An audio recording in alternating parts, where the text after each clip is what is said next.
Born in Pella 356 BC. Son of Olympia, princess of the Empire Epir, and Philip III, king of Macedonia. He was told from an early age that he was in fact son of Zeus, the Greek god.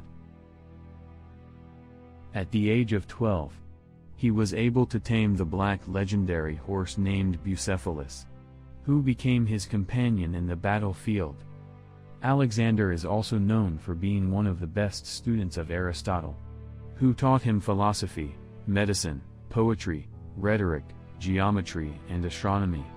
Even though Aristotle tried to make him believe that non-Greeks are slave, Alexander refused that idea. He spent 3 years studying with the great philosopher. In the meantime, his father was mobilizing troops to pay a visit to non-compliant allies in Perinthus and Byzantium. In 340 BC, Philip summoned the 16-year-old to return and serve as regent of Macedonia and master of the royal seal in Philip's absence. Thus Alexander would retire from the academy and begin the lessons of real-life responsibilities. From his accession, Alexander had set his mind on the Persian expedition. He had grown up to the idea. Moreover, he needed the wealth of Persia if he was to maintain the army built by his father and pay off the 500 talents he owed. The exploits of the 10,000 Greek soldiers of fortune, and of Agesilaus of Sparta, in successfully campaigning in Persian territory had revealed the vulnerability of the Persian Empire. With a good cavalry force, Alexander could expect to defeat any Persian army. In spring of 334 BC, he crossed the Dardanelles, leaving Antipater, who had already faithfully served his father, as his deputy in Europe with over 13,000 men. He himself commanded about 30,000 foot and over 5,000 cavalry, of whom nearly 14,000 were Macedonians and about 7,000 allies sent by the Greek League. This army was to prove remarkable for its balanced combination of arms.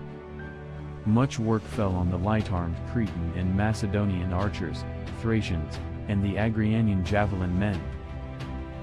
But in pitched battle the striking force was the cavalry, and the core of the army, should the issue still remain undecided after the cavalry charge, was the infantry phalanx, 9,000 strong, armed with 13-foot spears and shields, and the 3,000 men of the royal battalions, the Hypaspists. Alexander's second in command was Parmenio, who had secured a foothold in Asia Minor during Philip's lifetime. Many of his family and supporters were entrenched in positions of responsibility. The army was accompanied by surveyors, engineers, architects, scientists, court officials, and historians. From the outset, Alexander seems to have envisaged an unlimited operation. In the early summer of 327 BC, Alexander left Bactria with a reinforced army under a reorganized command. With an army of 35,000, recrossing the Hindu Kush, probably by Bamiyan in the Gurband Valley, Alexander divided his forces. Half the army with the baggage under Hephaestion and Perdiccas, both cavalry commanders, was sent through the Khyber Pass, while he himself led the rest, together with his siege train, through the hills to the north. His advance through Swat and Gandhara was marked by the storming of the almost impregnable pinnacle of Aornos.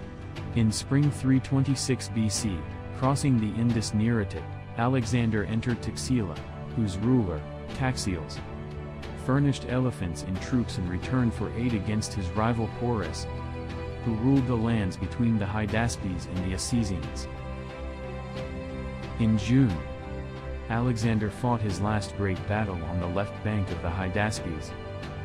He founded 2 cities there, Alexandria and Nicaea, to celebrate his victory in Bucephala, named after his horse Bucephalus, which died there, and Porus became his ally. Alexander died at the age of 32 in Babylon in 323 BC, and the cause of his death was a mystery, which led people to speculate that the reason behind his death is either malaria or poisoning. After his death, the empire that he built collapsed. I am not afraid of an army of lions led by a sheep. I am afraid of an army of sheep led by a lion.